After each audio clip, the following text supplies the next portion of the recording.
Hello, and welcome to another episode of Muscle for Life. I'm your host, Mike Matthews. Thank you for joining me today. And you're going to like this episode if you are looking to build a home gym or a garage gym like many people are, whether it's because they want to just save on gym fees, or maybe they want to commute less, or maybe their gym is closed due to Rona, or in my case, busier than ever. My gym is so busy that I stopped going at my normal 12 p.m.-ish slot, and now I've switched back to the early morning slot because there often were no benches available, no squat racks available, and lots of people standing around waiting to use equipment. And so yeah, I'm back to 7:30, 7:45, which I thought was going to significantly hinder my performance, because in the past, I really did notice a difference between lifting first thing in the morning and later in the day after I've fully woken up and gotten some calories in me. But I've been pleasantly surprised. I've felt good in my workouts. I've been strong. I've been able to hit my weight and rep targets. So, hey,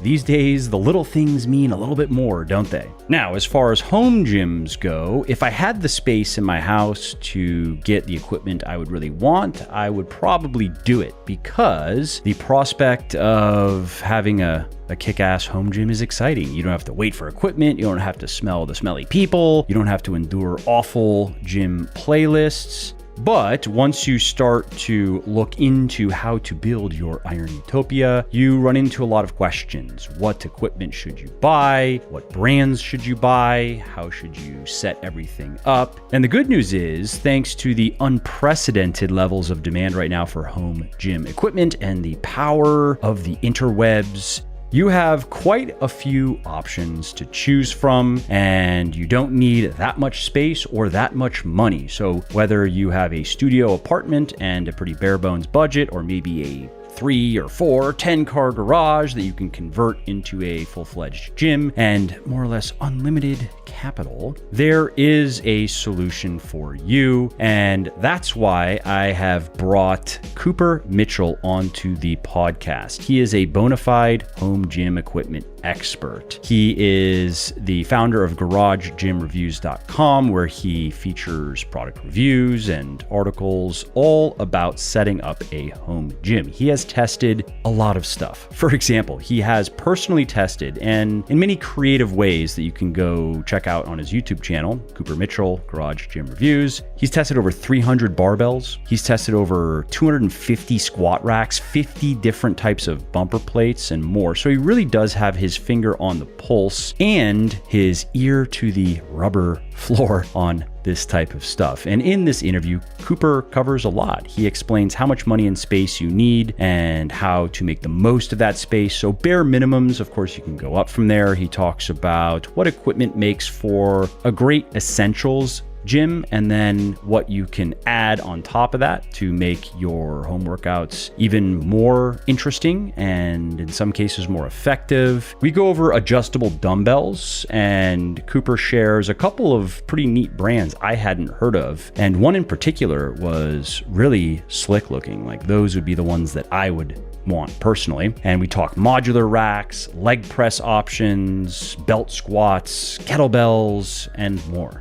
Also, if you like what I am doing here on the podcast and elsewhere, definitely check out my sports nutrition company, Legion, which, thanks to the support of many people like you, is the leading brand of all natural sports supplements in the world. And we're on top because every ingredient and dose in every product is backed by peer-reviewed scientific research. Every formulation is 100% transparent. There are no proprietary blends, for example. And everything is naturally sweetened and flavored. So that means no artificial sweeteners, no artificial food dyes, which may not be as dangerous as some people would have you believe, but there is good evidence to suggest that having many servings of artificial sweeteners in particular every day for long periods of time may not be the best for your health. So while you don't need pills, powders, and potions to get into great shape, and frankly, most of them are virtually useless. There are natural ingredients that can help you lose fat, build muscle, and get healthy faster, and you will find the best of them in Legion's products. To check out everything we have to offer, including protein powders and protein bars, pre-workout, post-workout supplements, fat burners, multivitamins, joint support, and more, head over to www.buylegion.com, BUYlegion.com. And just to show how much I appreciate my podcast peeps, use the coupon code MFL at checkout and you will save 20% on your entire first order. So again, if you appreciate my work and if you want to see more of it, and if you also want all natural, evidence-based supplements that work, please do consider supporting Legion so I can keep doing what I love, like producing more podcasts like this.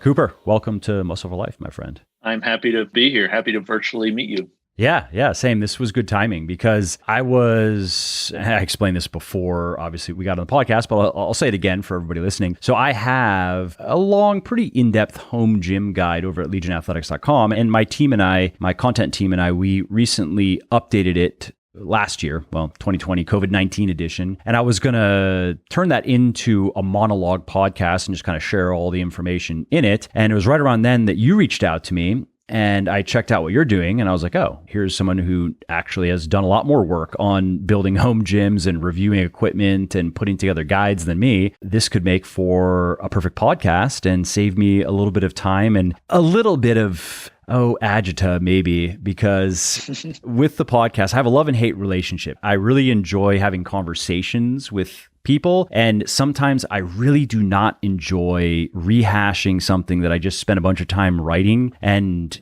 kind of reading my articles, not word for word, but skimming through them. Sometimes it is some of the most annoying work that I do, period, because I'll misspeak sometimes, or I'll think of different ways to say things, or I'll want to change the article. So this way, I just get to have a nice conversation and let an expert just make me look good.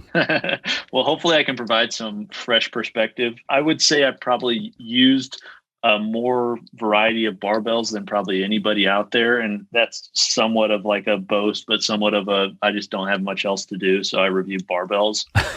So hopefully I can provide some good perspective on things. Just looking at your website, which is garagegymreviews.com. So you've gone through 303 barbells. You've gone through 257 squat racks, 58 different types of bumper plates, 27 different pull-up bars, 310 different conditioning machines, 117 fitness tech things, 48 recovery tools, 53 shoes, 41 kettlebells, and 33 dumbbells. I'm impressed. I like the attention to detail and I like the grind. Like I understand the work that went into that, and there's a reason why your website and your brand is doing as well as it is. Yeah.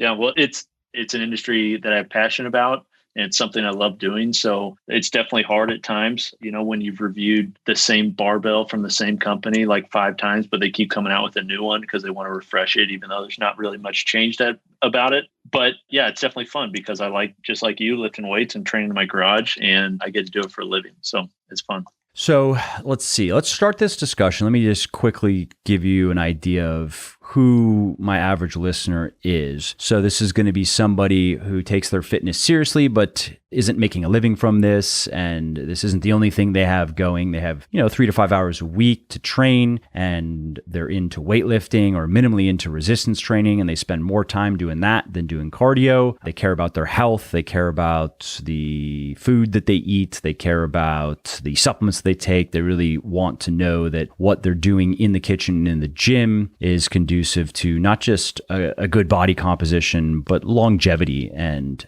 health and wellness for the long term. And as far as a home gym goes, what I was thinking is where we start probably is who should and shouldn't consider creating a home gym. Yeah, great question. Because a home gym, although I think I've said this before, I think home gyms are the future of fitness. I think that's how a lot of people will begin to train more and more at home. I do want to say that I don't think technology is quite at the level yet as what I think it will be in about 5-10 years, where somebody who is lacking motivation, some, internal discipline, and has to have the other people in the room, say a CrossFit gym, or say you just go to a local gym. And there's something about having other people in the room that can push you to perform and compete, things like that. If you're that type of person, or just going to another place. Yep. Like I know a lot of people, they tell me that they just like, even people who have home gyms or who could afford and who have the space and the money to do it and to do it quite well, they still prefer the ritual of getting in their car, and it helps them, everyone's working from home these days, so it helps them just kind of take their mind off of work, which now is inextricably associated with being at home, and they can just go to their gym and kind of focus on what they're doing and then come back home. I totally agree. I think that if you do have that discipline, and it's something that I think a lot of people find, because I think some people who start or have to work out at home, say with the pandemic and people are shut in their homes and they have to work out at home, gyms are shut down. So they're forced to find that discipline. I think once it's found, then a home gym, in my opinion, is the best way to train. I think it's something that it can be available for a lot of people. It doesn't have to cost as much as people think. But I think for, a large percentage of people,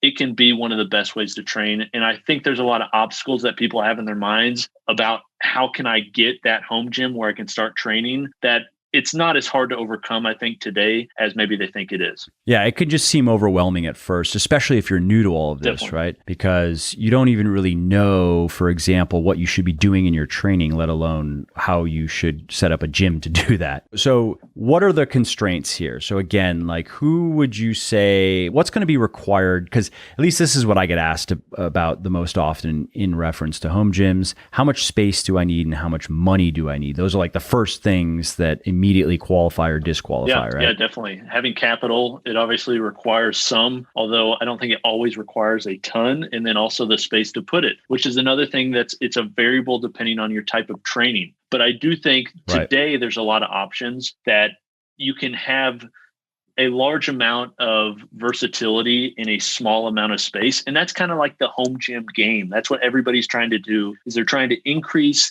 the amount of versatility that their equipment can provide for their workouts and the amount of output they can get out of that equipment for the amount of space they have, because we're all in finite spaces, either an upstairs bedroom, a basement, some random room or a garage. Even people with 3-car garages like I have, I run out of space for certain things because I end up filling it. Once you have a space for something, you end up filling it with stuff. So I think the price is obviously, going to be a constraint. And then also the space. Those two, like you said, are going to be the biggest ones. And as far as price goes, let's also say that we're speaking to people who want to lift weights. Minimally, they want to do resistance training, but they wouldn't be excited to have some bands and a dip station and a pull-up bar. Like that's not a home gym to them. It's going to be barbell. It's going to be ideally some dumbbells. Maybe it's a modular. Maybe it's a full set. Something that's going to allow you to do the big exercises, and ideally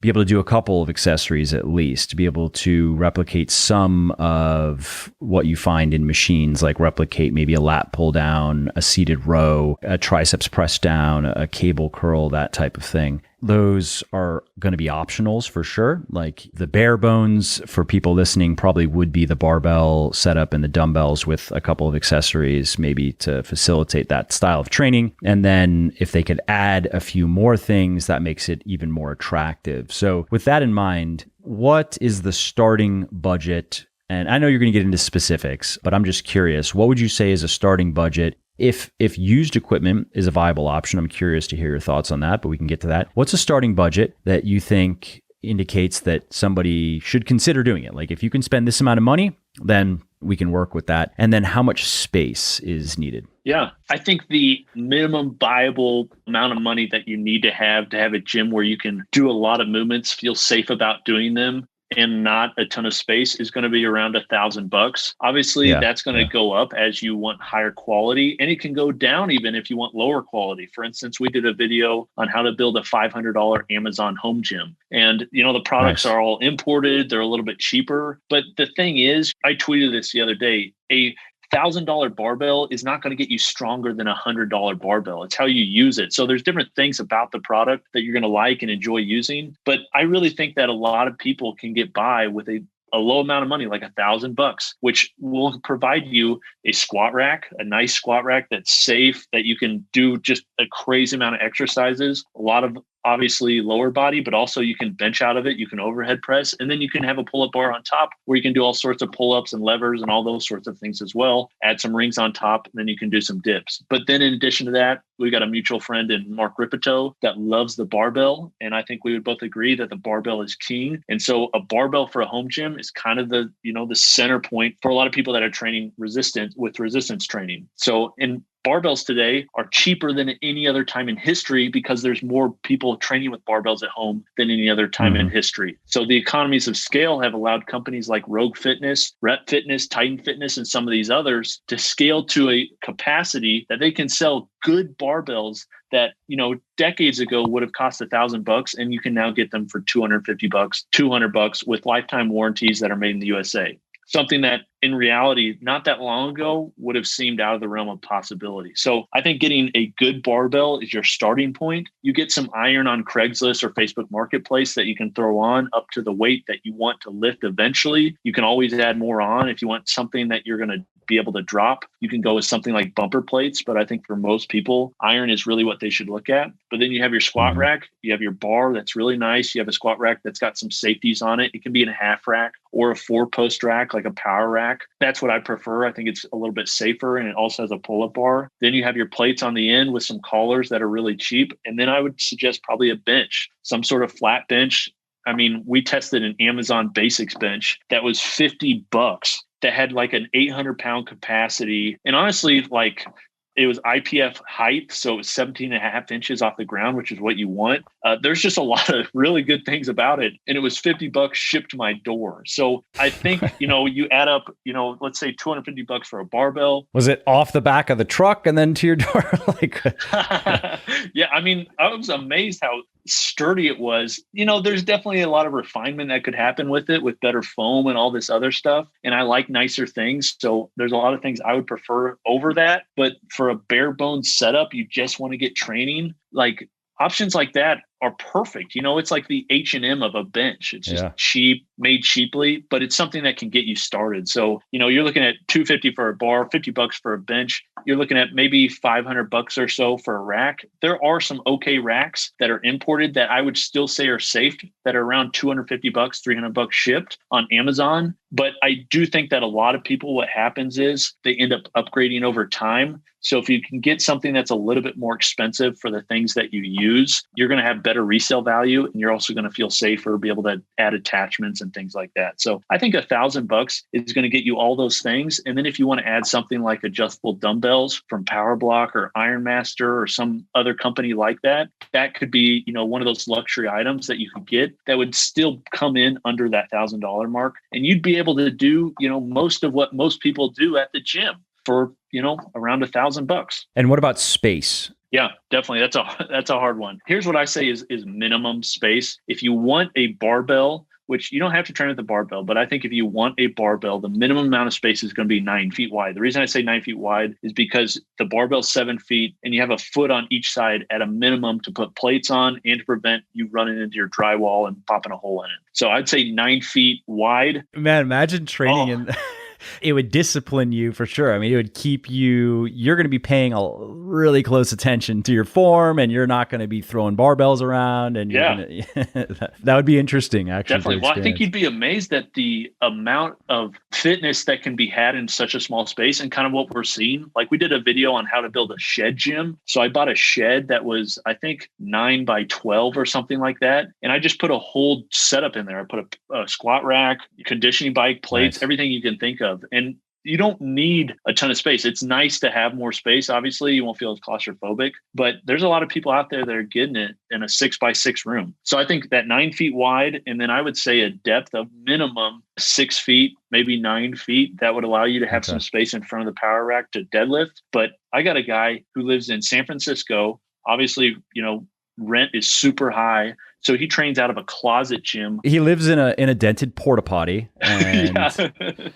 yeah. And pays like, $2,500 a month for it. Yeah. But he's got a fold down rack that folds off the wall. It's basically a closet, but he's got 8 feet overhead where he can overhead press if he's like sitting on a bench. And there's a lot that could be done there. So I think something to that realm, 9 feet wide and a minimum of 6 feet to 9 feet as a minimum, I think is what you're looking for. Anything beyond that, you can get really creative with. That's great. I'm in a bedroom. My fancy recording studio is a bedroom in my basement. So I look at this bedroom and it's probably 20 feet across. I mean, it's like spacious. I could do even more with it if I knew which equipment to get and how to set it up. Yeah. There's a lot of companies that today they're making equipment specifically for that market. The people who either they want to still park in the garage or they don't like have a full room to put things in. So one company is called PRX Performance. They make these fold down racks and then everything they make bolts to the wall.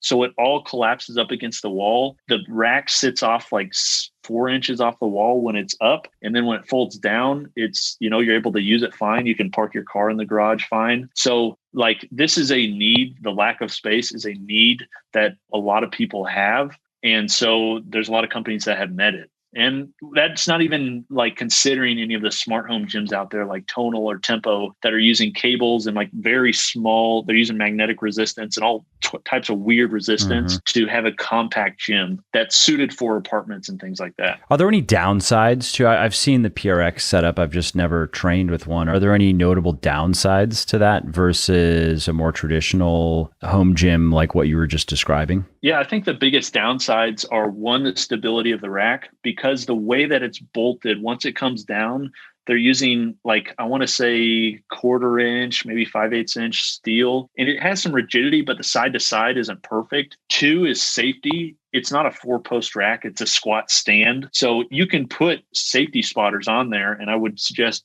nobody bench without them. But at the same time, if you squat and let's say you fall backwards or something, there's nothing to catch you or anything like that. So there is some, inherent less safety there with that type of product, which is just a half rack in general. And then the other one is like the lack of attachments that you can use on it. With a 4-post rack, you don't really even need to bolt it to the ground because it's so heavy and rigid. You can add a lot of attachments for different things, like pull-up bars and all that sort of stuff without having to worry about it. With a rack like that, if you start adding attachments, it doesn't really work well because it's just not rigid enough. However, I will say this. We have a video where last summer, we went up to their facility and I talked them into letting me drop 500 pounds from head height onto their spotter arms because I told them people are worried about the racks falling out of the wall and there was no issues. 500 pounds dropped on the spotter arms from head height and there was no issues. That's how strong studs are. And that's how strong the rack was. It's funny that that's good marketing. That reminds me of Does It Blend or, something that's just sensational where you're like, oh, I'm actually curious now.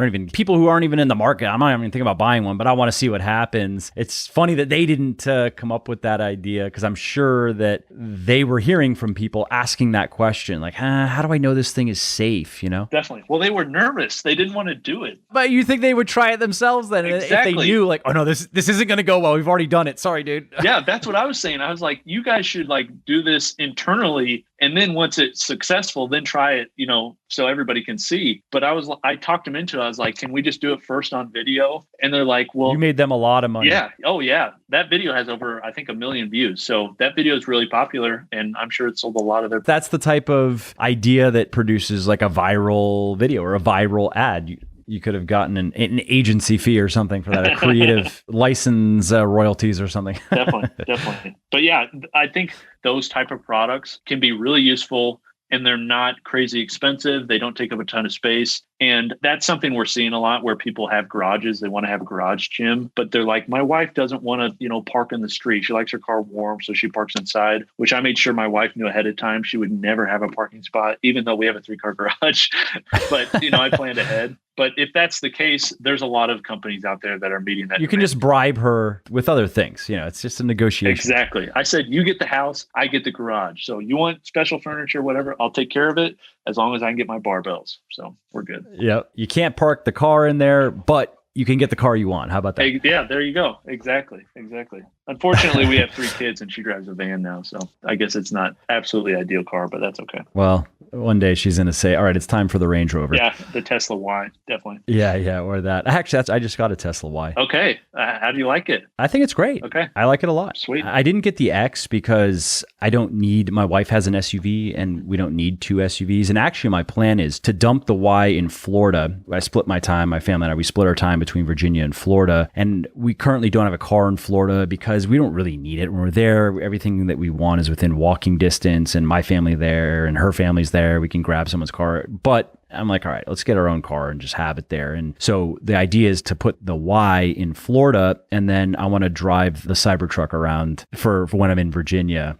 And I'm excited for that. But no, the Y is great. I mean, I have no complaints. It actually reminds me, I had a Porsche a couple of cars ago. I had a 911 GTS, and this Y is faster than that was and has a similar feel in terms, it just feels like a super fast little go-kart that zips around and makes no noise. And the seats are comfortable and the software is intuitive. And I like Elon Musk, so I like that I'm supporting him. And I mean, it doesn't have much in the way of frills or little creature comforts. I came from an S-Class Mercedes, and that's what that's all about, obviously. But I was driving so little, it was just ridiculous. It just made no sense. Like I drive to the gym and home, and that's costing me how much? Like, why? Yep. You know what I mean? Mm-hmm.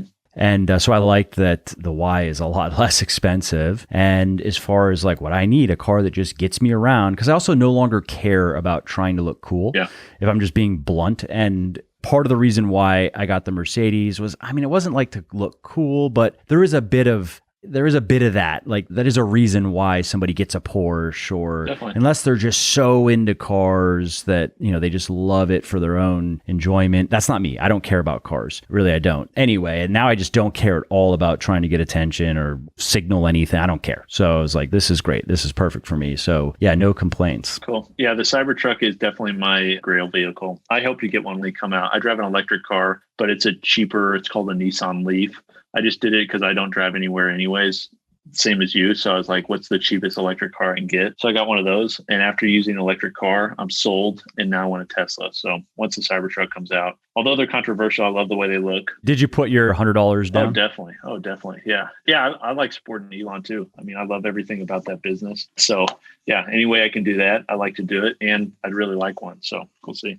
Yeah. It's one of those things. At first, when I saw it, I was like, what am I even looking at? And then one day I looked at it, I was like, oh, wait a minute. I really like that. And I want one. I can't really explain it, honestly. Yeah. That's why I want it, because it looks like nothing else on the road. I want some, it's just different. I think that's cool. So. And it's bulletproof.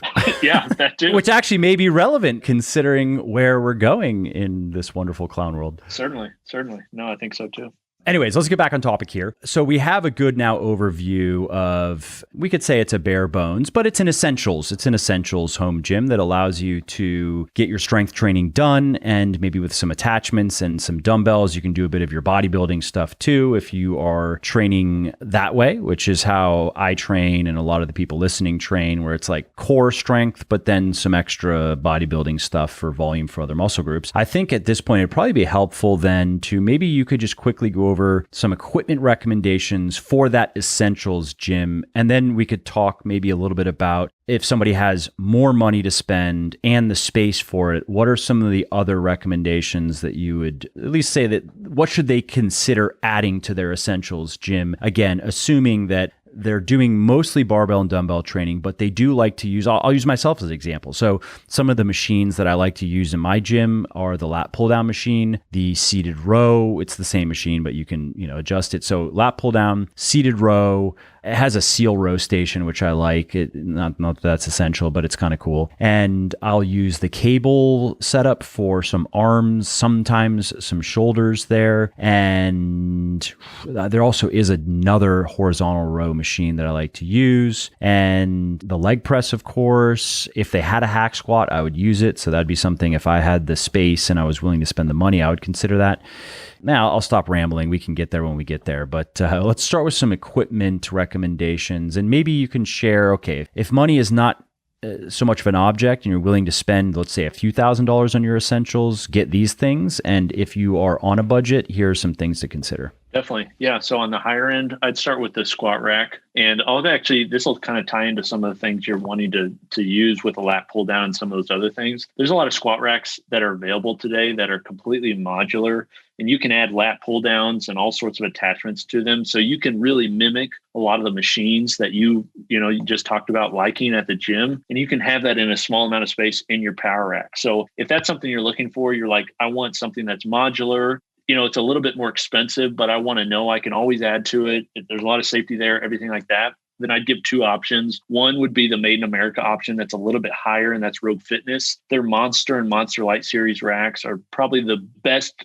I wouldn't say the overall best, as there's some out there that are maybe using 7-gauge steel versus 11-gauge steel and some other things. But Rogue, by and large, if you're looking for US made equipment, is the leader in the space. And so their Monster and Monster Light racks are fully modular. They use what's called a 4-way hole post. So the upright has holes on all sides of it, meaning you can attach any side, bolt anything onto it. It's infinitely expandable. Anything that you plan to do with the rack, you can do with these racks. And the other good thing about them is they're open source, meaning that the style of post they're using, which is a 3x3 upright, it's 11-gauge steel and uses 1-inch holes, is the same style of upright that's used by practically every other company out there. So if you like, Rep Fitness's attachment, you can add it to your rack, even if you have a Rogue rack. So that sort of thing is what I'd look at. So a Rogue Monster Light or Monster Rack, or a Rep Fitness PR 5000 or 4000. That's basically it's an imported version of what Rogue's doing. Very similar, but a bit cheaper. And then on the other side, if you're just looking for something that's really budget friendly, then I would look at something that's on the cheaper end, but something I still think is somewhat safe would be a Pro Gear, like 1500 rack. They're like $250, $300 on Amazon. They're cheap. They're not great. You'll want to upgrade eventually, but you can feel safe inside of it and you can get very strong with it. So for a rack, I'd look at those. Next would be barbell. I think Rogue Fitness is making the best value barbells that's out there. I'd go with a Rogue Ohio Power Bar if you're wanting to do a lot of squat, deadlift, and bench. If you're doing other stuff, you can get something without a center knurl. But I would say for most people, a Rogue Ohio Power Bar, they're around 275, 325 if you get different like finishes. But these barbells, 190K tensile strength or 220K tensile strength, which is just a really stiff bar, not going to bend at all. Great knurling, bronze bushings, lifetime warranty, made in the USA, just tremendous value that's available for the price. So I'd go with something like that. And then if you want to go with a cheaper option, again, I'd go to Amazon and I'd look for something that has at least 150,000 tensile strength. That's something that's obviously talked about a lot. So Cap Barbell, they make a barbell called the OB86B. That's a good option. It's really cheap, maybe $150. And it'd be, a little bit more budget friendly, but you'll still be able to get strong with it and still enjoy using it. For a bench, if you want an adjustable bench, which I prefer, you can get a lot more out of it. I would look at the Rep AB5200 or AB5100. Both of those benches are tremendous. They're not crazy expensive either, but they've got a lot of attachments where you can do sit-ups on them and things like that. And you can also use them for decline bench and things that a lot of people like doing in the commercial gym that you can't do at a home gym, but now can with some of these bench options. Weight plates. If you want something that's new, which I think most people can find and should find used, but if you want something that's new, the best value right now for iron is the Rogue deep dish plates. They're making them in the US, but because they're making so many of them, they're able to get the price down, and they're a great plate. They're iron. They're priced well. They're really accurate. They work well. But I think a lot of people can get by with standard barbell iron plates that they find on Craigslist or Walmart somewhere else. They're going to be good enough. That was going to be my question, is if you want to find used, do you want to quickly comment? Is there anything else that's worth sharing on that? Or is it pretty straightforward? Any tips for people who have never bought maybe anything from Craigslist or Walmart Marketplace or elsewhere, let alone weightlifting equipment? Yeah, this would be you'd feel kind of weird doing it. Anytime I buy a used item that has a certain weight to it, I like to take a scale and weigh it. The reason being, you can buy 45-pound plates that say 45 pounds on them, but they'll be anywhere from 40 to 50 pounds. So, you can really tell the quality of plate by how close to the stated weight it actually is. So I think, if you're going to buy plates, rusty's fine. It's really easy to restore that kind of stuff. If you want to, you can just throw it in a vinegar bath. If you don't want to, just make sure you get a tetanus shot before you use it. But I think, it's still going to weigh 45 most of the time, but just make sure it's somewhat accurate. And if it is somewhat accurate, that usually tends to mean it's a nicer plate. So that's what I would look for plates. And then if you want, some power blocks, which are adjustable dumbbells, I would look for those. Those things last forever. You can get them for decently priced, at least when the pandemic wasn't going on. Right now, it's a little bit difficult for all this stuff because everybody's trying to build home gyms. But, in normal times, an old style power block set that can go from 10 pounds to 90 pounds, you can get for $250, $300, and it's going to last you the rest of your life. So those are good options. Those are things I would look at, and there's everything in between. There's both cheaper and there's higher end, but I think for most people, those are going to be the bang for the buck options. That's great. And what are your thoughts on the Bowflex adjustable dumbbells? Because that's the other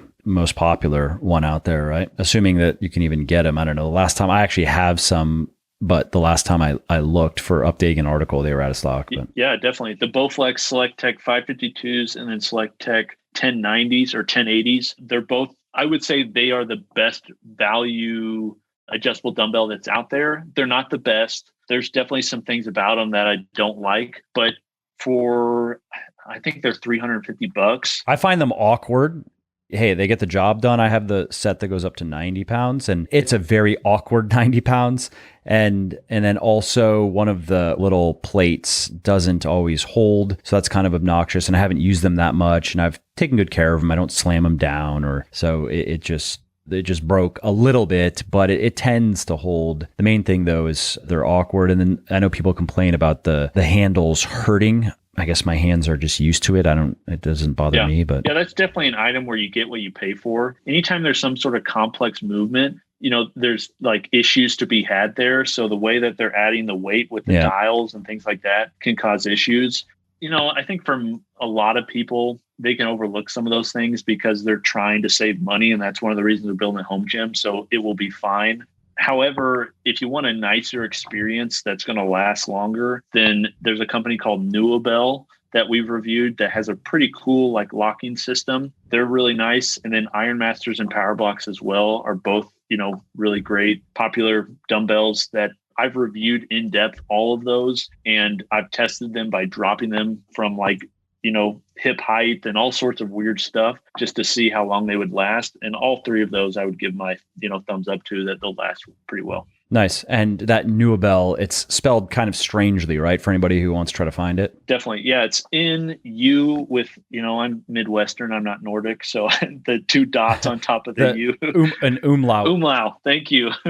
Umlaut. Yeah. So just put the U with the umlaut in. This is what's called a marketing fail, by the way. Never name your company something that nobody can spell. But anyways, go ahead. Definitely. So N-U-O, N-U, the U is umlaut, O-B-E-L-L, Dumbbell. Yeah. And if you search, if you type any of this kind of stuff with the word review at. Yeah, the U without the umlaut gets it, actually. I didn't realize that there was an O. At least there's an O in there. I thought it was just with the umlaut. I suppose the O is worse, actually. Now that I think about it, it'd probably be better if it was just the U because then at least you could put in the U. But if you miss the O, do you get it? But anyway, sometimes they do it as Dumbbell. And then other places they sell it as Dumbbell. So I don't know if they're competing products or what. But the one I tested and used and I would suggest is the N-U-O-B-E-L-L one. Okay, yeah. And I actually saw that on your website again, garagegymreviews.com. And I believe, so it's right now it's on the homepage and it looks really clean. It looks nice. Yeah, no, it's a beautiful design. I think it's one of the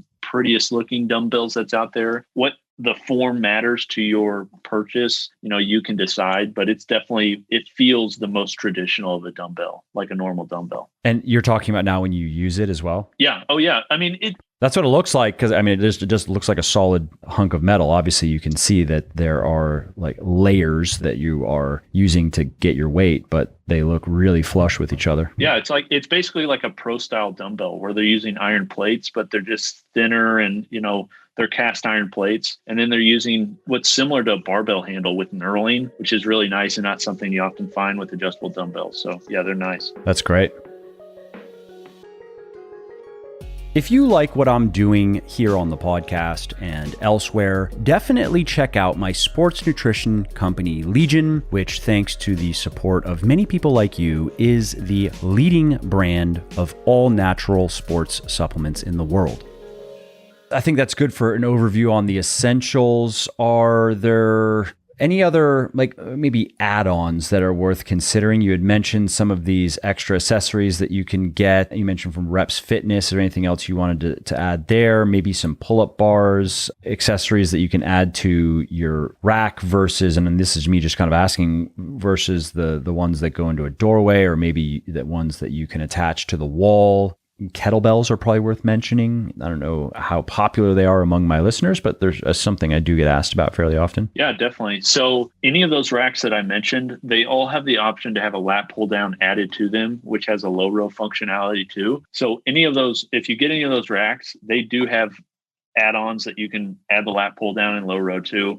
However, if you want something standalone, there's a lot of plate loaded lat pull down options. That's going to be your more budget friendly option. The reason is they're not selling a weight stack. They're not having to ship a weight stack. It's a lot easier to ship, things like that. So if you can get weight plate loaded equipment, you're going to be able to use the plates you're already using for your bar if you get an Olympic barbell. And then, it's going to be a lot cheaper to ship and buy those sorts of things. So I'd look at something like a lat pull down. There's a company called Titan Fitness. They're making a pretty good lat pull down that plate loaded. Elite FTS is another company that it's made in the USA. It's a higher end, but it's still somewhat affordable. It's a plate loaded lat pull down in low row. It works really well. Those sorts of things I feel like are popular among people that want the commercial gym feel without paying a lot. That's a good option. Once you start getting into the functional trainer type stuff. Would you say the experience is better on those versus an attachment to your rack? Or for your money, not really? I don't think so. Not really, because a lot of that plate loaded stuff, it's not as high quality because they're trying to be more budget friendly. So I think they're making some higher end that's still affordable because they're not having to build the structure. They're using the squat racks as a structure, but they still have good pulleys and cables and things like that make a smooth pull that add to the squat rack. I think that's a better option and works really well for most people. That's why I say, if you're going to do it, get a good rack from the beginning that has some modularity to it, because you're going to want to add stuff to it. I see it time and time again where somebody buys something that's cheaper and then they're like, man, I want to buy a lat pull down. And then they look at the price of a lat pull down versus an attachment. Like, I should have just got a more expensive rack. So that's what I would look to. Yeah. Yep. That makes sense. And so let's see that with that, you can obviously do your dips, you can do your pull-ups. For me personally, there's probably no reason to get something that goes into a doorway or goes up on your wall, right? If you can just do it right on your rack. Definitely. Yeah. I think doorway pull-up bars can be really nice. I've got a doorway pull-up bar in my bathroom and I just use it every time I go in as like a reminder. I don't know. I heard about it from Pavel Tatsulin years ago, where it was like greasing the groove. And every time you go to the bathroom, you got to do like 3 to 5 pull-ups. And I've done that ever since I was in high school. So I just still do it. And it's just a cheap Amazon pull-up bar that's had thousands of reps and it still works just fine. So those can last, but a better experience is definitely a textured powder coat pull-up bar that's at the top of your power rack that you can then, attach things to. That's another option for people that want cable stuff, but don't want to spend a lot of money. We've got a DIY version that we did for $25 that used a cheap pulley. It worked really well. Or there's companies selling them that, like Spud Inc., for instance, they sell a $50 one. It's just got a cable pulley and then it's got a cable attached to it. You add a handle and then it's got a weight peg on it. You add the plates to it and you're able to do lat pull downs, different low rows and type of cable stuff in a more, economical way. So that's another option that I forgot to mention. That's great. And people can find the DIY stuff over at your website, I'm assuming. Yeah, they can find it on the website or on YouTube. Yeah, so they can type any of that stuff on YouTube. People like watching stuff today, so they can go see it there. Cool. What about leg press? Have you tested leg press machines? Yeah. So there's a few unique options that work for home gyms. One is the vertical leg press. It takes more vertical space, but it doesn't take as much like horizontal, which is really what home gym people are trying to avoid, is that horizontal space being taken up on the floor. Vertical leg presses can be great and they can be, pretty cheap. So Titan Fitness has one that we've reviewed. It's a vertical leg press and it's maybe $250, $300, super cheap. It's not the most like comfortable. The guide rods aren't like lubed, it's not as good of experience as what you're going to find at the gym, but it's also not going to kind of a dungeon gym feel. Yeah, exactly. Yeah. But it's not going to cost, $5,000. Whereas most leg presses you will use at a commercial gym are going to be like Icarian, Atlantis, Precor, Nautilus, some of these really higher end stuff, and they're going to be very expensive. There isn't a ton of in between there. It's either, you got the budget friendly version and then you got the higher end commercial version. There's not a lot of innovation there yet with companies. I think there will be. It's just not that product category that people have added to their gyms yet. Yeah, I can't say that I've tried a vertical leg press, thinking back all the years. I think I've done some kind of janky version on the Smith machine back before I knew what I was doing, but I've never tried a vertical leg press. I mean, I really don't like horizontal leg presses. I really prefer the angled, the 45 degree. I'm sure there's a term for it, but I think everybody knows what I'm referring to. Vertical, though, would be interesting, I suppose. I haven't done it in so long. I'd have to try it. Yeah, it's definitely more uncomfortable and definitely feels more Spartan-like.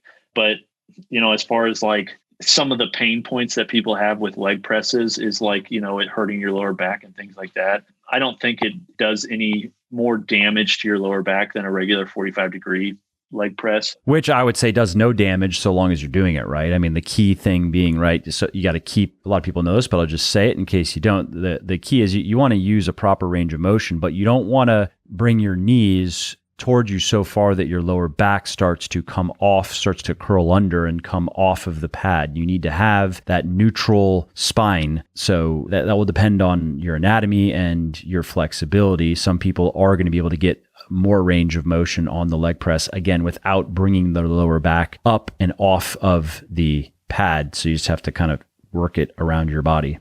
Definitely. No, I totally agree. Another option that I see a lot of people add to their home gym that is kind of a replacement to the leg press and the hack squat is a belt squat. Yep. I like belt squat. It's just expensive though, right? Is the downside. Yeah, they can be pricey. However, they're getting cheaper and cheaper and they can do a lot of things. So I have a rack I built out of just a bunch of random parts that doubles as a belt squat, but also uses the belt squat functionality to turn into a lat pull down. So it takes up like way less space. It's not as expensive, but it has all this functionality where you can add cable attachments to the belt squat. Something like that, I think, has become really popular amongst people that have garage gyms because it takes up way less space from a leg press, but can be used for way more things than a leg press can. So you can squat on it, but you can also use it for curls and presses and, all hip thrusts, all sorts of things because there's just a cable running through the floor. So that's another option that I think people could look at. Although, it's definitely more pricey than a lot of this other stuff like a cheap flat bench. Yeah.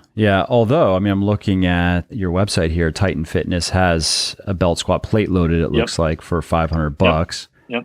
So they can get cheaper. The problem with some of those cheaper ones is because they're not using cables or they're using like lever arms. Yeah, then you don't get the extra. Exactly. Yeah. And there's also, some of those lever arms, there can be some shearing forces on the knees because it's pulling you forward at the bottom of the squat, which I don't love. I prefer something that's, directly to the ground. So there's a company called Squat Max MD that makes a plate loaded belt squat, but the plates, it's all gravity fed. So it's right beneath your legs. It's basically just a tabletop with a hole in the middle. That one is amazing for squatting. But my favorite, because of the versatility, is either the West Side barbell. Oh yeah, I'm looking. That's clever. So you just have people run. You have your belt, and you just clip right into this. Again, it's like a tabletop right beneath you, and you're able to squat. Definitely, yeah. And there's a guide rod in between there that makes sure that you don't like hit the side or anything. But that's what the original belt squat was. Louis Simmons was probably I believe he was the guy who came up, at least he claims to be the guy that came up with the original belt squat. And that's what it was. It was basically you're standing on blocks with weight in between your legs. This is just a commercial option to do that. And it's the best feeling belt squat that I've used. Definitely. Yeah. It's very much a free weight version of it. Again,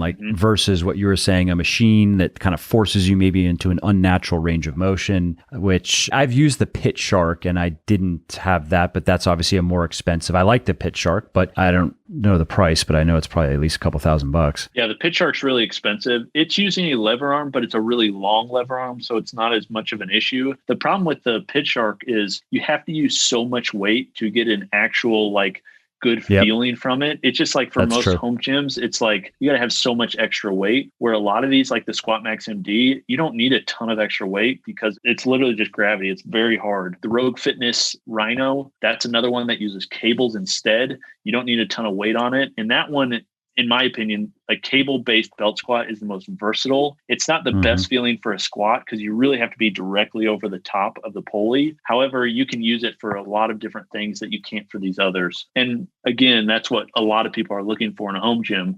It's just, how much versatility can I get in this thing? Totally. Yeah, that's great. Again, I don't know how many people are caring about kettlebells, and there's probably not that much to be said, but I mentioned that we would touch on it. So maybe just quickly, you can talk about kettlebells. And if it's just, hey, find whatever you can find and make sure that the weight is accurate, then that works for me. But if there's something more that people should consider, I'm curious. Yeah, I really like kettlebells. I think they're underutilized for what they can do for conditioning. The type of conditioning I like doing is not like this super long stuff, low steady state. I mean, although I'll do walks and things like that, I don't like doing runs. And this is just personal. I mean, you may recommend this kind of stuff, but I personally prefer like, more HIIT type stuff where I'm going hard and taking some rest. That's what I enjoy.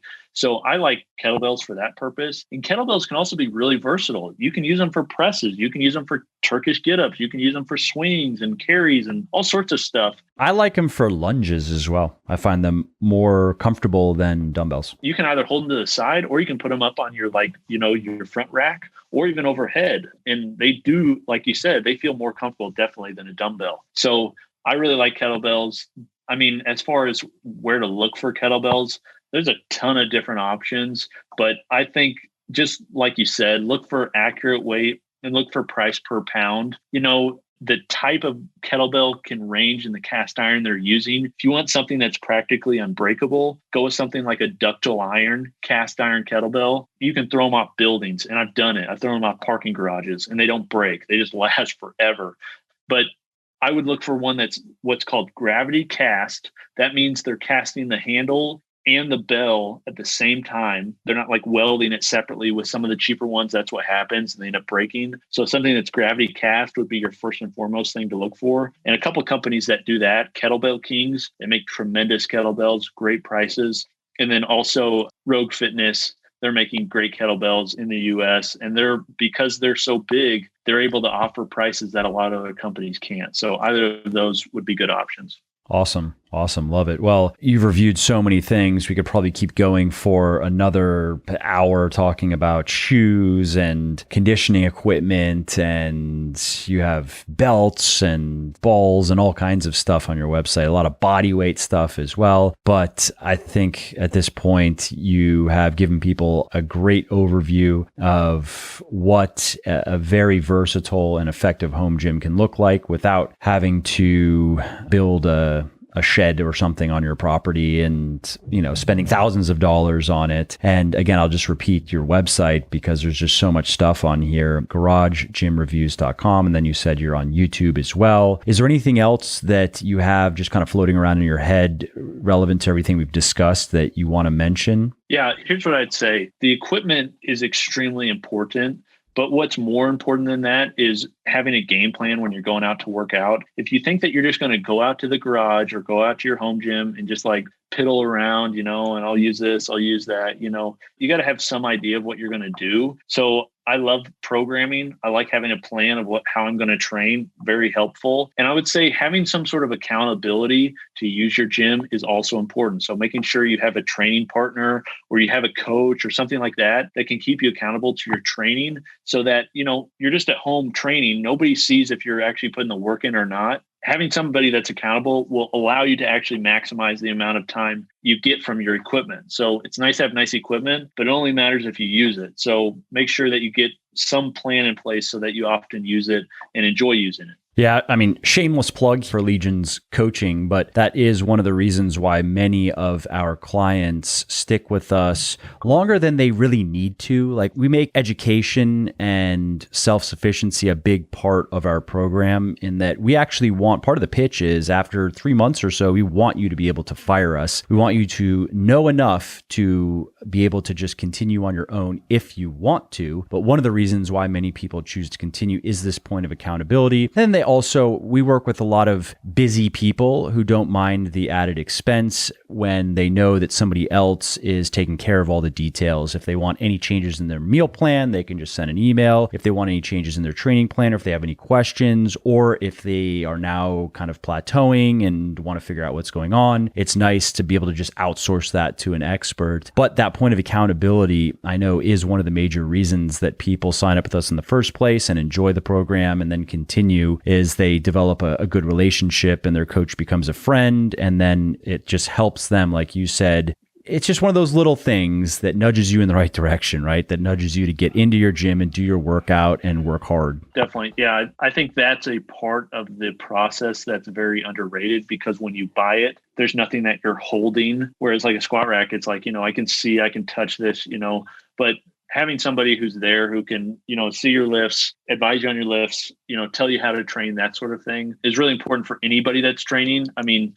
I've been training for a long time and I still have somebody who advises me on all my stuff because I like the accountability. So I don't think we ever graduate from getting coaching or help from other people. So yeah, I haven't used Legion specifically, but if there's somebody there who's accountable, who's giving good advice, it can be super helpful. Yep, totally agree. I find it helpful too, just having somebody to train with who can motivate me, or especially if it's somebody who's similar to me in terms of strength and just where they're at and what they're trying to do. And then take videos, which I post on social media, but which are also useful for me to audit my form, certain aspects of exercises that I just wouldn't really notice. Like I noticed recently on my squat, when I get deeper into a set, if the weight is heavy and I'm coming up, my knees tend to come in a little bit. I mean, it's not very noticeable. It's just a little bit, and you can see it only from really kind of the right angle, but I wouldn't discover that otherwise. And it's not a huge issue. It's not so much that I'm increasing my risk of injury, but I actually probably am losing a little bit of force, right? That's a little bit of a leak that if I were to correct, and I just noticed it actually last week, so I'll have to like kind of train it in to really keep my knees out and engage those hip muscles. But little things like that, it's helpful when you have somebody to video. And if you don't have somebody, you can just get a little tripod and use your phone, which is what I would do actually if I didn't have somebody, just to keep that in. I mean, I need it for social media, but it also is helpful in my training. Yep, I totally agree. Awesome, man. Well, hey, this was a great discussion, super informative. I really appreciate you taking the time. Again, the website, garagegymreviews.com. You're on YouTube. I'm assuming your channel is Garage Gym Reviews. Yep. Garage Gym Reviews on YouTube, and pretty much all the same reviews we do on the website, we do in a video format on YouTube, as well as show different people's home gyms, different inspiration, stuff like that. So yeah, it's a lot of fun, and we do a lot of content. So we'd love to have you guys check us out. Love it. And you're also on Instagram too, pretty active there as well. Yeah, we're on Instagram, and Instagram is kind of the behind the scenes of everything else. So yeah, but we're showing off a lot of home gyms and talking about equipment. And then one other thing I'd like to plug, if possible, would be our Facebook group. If you're looking for people to get advice from and, kind of stay on the home gym journey of your training, check out the home gym community on Facebook. We're currently right around 50,000 members, and would love to have more, just because there's more cool DIY stuff that's done on there and all sorts of stuff. So if you got anything you'd like to input or you'd like to get out of it, we'd love to have you guys on the Facebook group. Awesome. Well, thanks again, Cooper. I really appreciate it. And I'll have to brainstorm on, maybe both of us can brainstorm on how we could do a follow-up episode, because I think this one's going to be well received. This is something I get asked about fairly often, and I was going to do my own, but you did it better than I would have. So thank you, Mike. Yeah, I appreciate you having me on, brother. Absolutely. All right, well, that's it for this episode. I hope you enjoyed it and found it interesting and helpful. And if you did, and you don't mind doing me a favor, please do leave a quick review on iTunes or wherever you're listening to me from, in whichever app you're listening to me in, because that not only convinces people that they should check out the show, it also increases search visibility, and thus it helps more people find their way to me and learn how to get fitter, leaner, stronger, healthier, and happier as well. And of course, if you want to be notified when the next episode goes live, then simply subscribe to the podcast and you won't miss out on any new stuff. And if you didn't like something about the show, please do shoot me an email at mike@muscleforlife.com, just muscle, F-O-R, life.com, and share your thoughts on how I can do this better. I read everything myself, and I'm always looking for constructive feedback, even if it is criticism. I'm open to it. And of course, you can email me if you have positive feedback as well, or if you have questions really relating to anything that you think I could help you with. Definitely send me an email. That is the best way to get a hold of me, mike@muscleforlife.com. And that's it. Thanks again for listening to this episode, and I hope to hear from you soon.